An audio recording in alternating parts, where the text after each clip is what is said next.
रामायण में रावण की पत्नी मंदोदरी को तो आप सभी जानते ही होंगे। वही मंदोदरी जिसने अपने पति रावण को कई बार अनैतिक कार्यों को करने से रोका था। कहा जाता है कि रावण की पत्नी मंदोदरी एक ज्ञानी स्त्री थी। वह इस युद्ध का परिणाम जानती थी, इसलिए वह हमेशा से ही इस युद्ध के खिलाफ थी। जब रावण द्वारा माता सीता के हरण की बात मंदोदरी को पता चली, तो वह उस समय भी रावण को, माता सीता को सम्मान पूर्वक भगवान श्री राम को लौटाने की सलाह दे रही थी। लेकिन हट्ठी रावण ने मंदोदरी की बात नहीं सुनी और लंका का विनाश हो गया। राम रावण का युद्ध हुआ, जिसमें रावण मारा गया और मंदोदरी चाहकर भी उसे बचा नहीं पाई। लेकिन क्या आप यह जानते हैं कि रावण के मरने के बाद मंदोदरी का क्या हुआ? आखिर कौन थी मंदोदरी? क्या सच में रावण के मरने के बाद मंदोदरी ने विभीषण से शादी कर ली थी? इन सभी सवालों का जवाब चलिए साथ मिलकर जानते हैं, तो बने रहिए हमारे साथ अंत तक। सबसे पहले जानते हैं कौन थी मंदोदरी। दोस्तों, हिंदू पुराणों में उल्लेखित एक कथा के अनुसार मधुरा नाम की एक अप्सरा हुआ करती थी, जो भगवान शिव से काफी ज्यादा प्रभावित थी। इसलिए एक बार वह उनसे मिलने कैलाश पर्वत पर पहुंच गई। उस वक्त कैलाश पर्वत पर भगवान शिव अकेले थे। माता पार्वती कही गई हुई थी। कथा के मुताबिक भगवान शिव को कैलाश पर्वत पर अकेला पाकर अप्सरा मधुरा उन्हें लुभाने की कोशिश करने लगी। कुछ देर बाद जब देवी पार्वती कैलाश पर्वत पर आई, तो उन्होंने मधुरा के शरीर पर भगवान शिव का भस्म लगा हुआ पाया, जिसे देखकर माता पार्वती क्रोधित हो गई और क्रोध में आकर उन्होंने मधुरा को श्राप दे दिया कि तुम अगले 12 वर्ष तक मेढकी के रूप में जीवन व्यतीत करोगी। माता पार्वती का श्राप और क्रोध देखकर मधुरा डर गई और हाथ जोड़कर उनसे माफी मांगने लगी। जिसके बाद माता पार्वती ने उसे कहा कि सही समय आने पर तुम श्राप मुक्त हो जाओगी। और जैसा कि माता पार्वती ने श्राप दिया था, अप्सरा मधुरा तुरंत ही मेढकी बन गई। जिसके बाद वह धरती लोक पर विचरण करने लगी। मेढक रूपी मधुरा पृथ्वी लोक पर किसी तरह अपने दिन गुजार रही थी। लेकिन तभी एक दिन अचानक एक भयंकर सर्प मेढकी मधुरा को खाने के लिए उसके पीछे पड़ गया। मेढकी मधुरा अपनी जान बचाने के लिए भागने लगी और भागते भागते वह सप्त ऋषियों के आश्रम में पहुंच गई, जहां उन्होंने खीर बनाने के लिए खीर का बहुत बड़ा बर्तन लकड़ी के चूल्हे पर चढ़ाया हुआ था। जब सांप ने मेढकी मधुरा को दौड़ाया, तो वह उछलकर उसी खीर के बर्तन पर बैठ गई। जब सांप उसके पीछे आया, तो वह उससे बचने के लिए बर्तन के एक छोर से दूसरे छोर पर उछल गई। सांप भी उसके पीछे मेढकी को पकड़ने के लिए उस बर्तन पर चढ़ गया और दूसरे छोर पर जाने की कोशिश करने लगा। लेकिन दुर्भाग्य से वह फिसलकर खीर के बर्तन में गिर गया और खीर गर्म होने के कारण गिरते ही वह मर गया। किंतु मेढकी बनी उस मधुरा को यह चिंता सताने लगी कि जब ऋषिगण यहाँ आएंगे और वे यह खीर खाएंगे, तो जहरीले सांप की वजह से उनकी मृत्यु हो जाएगी। और मधुरा यह हरगिज नहीं चाहती थी कि उसकी वजह से सप्त ऋषियों की जान जाए। इसलिए वह वहीं बैठकर ऋषियों का इंतजार करने लगी। जैसे ही ऋषि वहां आए, वह उनके सामने ही तुरंत खीर के बर्तन में कूद गई। ऋषियों ने मेढकी को बर्तन में कूदते हुए देख लिया, इसलिए उन्होंने सोचा कि अब तो यह खीर खाने योग्य नहीं है, और उन्होंने खीर को वहीं फैला दिया। खीर फैलाने पर उन्होंने देखा कि उस बर्तन में मेढकी के अलावा एक सांप भी मरा हुआ है। ये देखकर सप्त ऋषि तुरंत समझ गए कि इस मेढकी ने हम ऋषियों की जान बचाने के लिए अपने प्राणों का बलिदान दे दिया।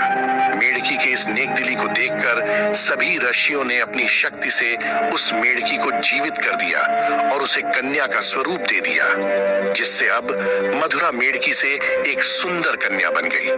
किंतु लोक समाज के डर से ऋषियों ने इस कन्या को अपने साथ नहीं रखा। उन्होंने महर्षि कश्यप के पुत्र मायासुर को बुलाकर उस कन्या को उन्हें सौंप दिया। मायासुर और उसकी पत्नी हेमा ने उस कन्या को पुत्री के रूप में गोद ले लिया। उन्होंने ही मधुरा का नाम बदलकर मंदोदरी रख दिया। अगर हम बात मंदोदरी के पिता मायासुर की करें, तो उसे राक्षसों का विश्वकर्मा कहा जाता था। उसे ब्रह्मा जी से विशेष वरदान प्राप्त था, जिसके मुताबिक वह कहीं भी सुंदर भवन व नगर का निर्माण कर सकता था। मायासुर ने ब्रह्मा से प्राप्त वरदान के प्रभाव से ही अपनी पत्नी हेमा के लिए मंडोर जैसे खूबसूरत नगर का निर्माण किया था, जो कि वर्तमान में जोधपुर का मंडोर है। मंदोदरी और रावण का विवाह कैसे हुआ? कथा के अनुसार एक बार रावण मायासुर से मिलने के लिए मंडोर पहुंचा था। उसी समय उसकी नजर मंदोदरी पर पड़ी थी। रावण मंदोदरी को देखते ही उसकी सुंदरता पर मोहित हो गया, इसलिए उसने असुर राज मायासुर के सामने मंदोदरी के साथ विवाह का प्रस्ताव रख दिया। कहा जाता है कि जब विवाह के लिए रावण और मंदोदरी की कुंडली का मिलान हुआ, तब स्थितियां ठीक नहीं थी, लेकिन रावण के बर्ताव को देखकर मायासुर ने उसे डर से मना नहीं किया। वहीं दूसरी तरफ मंदोदरी भी रावण से विवाह नहीं करना चाहती थी, लेकिन अपने पिता की बातों को टाल न सकी, जिस वजह से मंदोदरी ने रावण से विवाह के लिए हामी भर दी। कहा जाता है कि राजस्थान के जोधपुर के मंडोर में मंदोदरी और रावण का विवाह हुआ था। राजस्थान के जोधपुर के मंडोर रेलवे स्टेशन के पास एक जगह है, जिसके बारे में ऐसी मान्यता है कि यहीं पर रावण ने मंदोदरी के संग 7 फेरे लिए थे।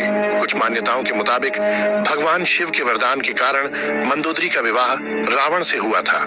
मंदोदरी ने श्री शिवलेश्वर नाथ मंदिर में भगवान शिव की आराधना की थी।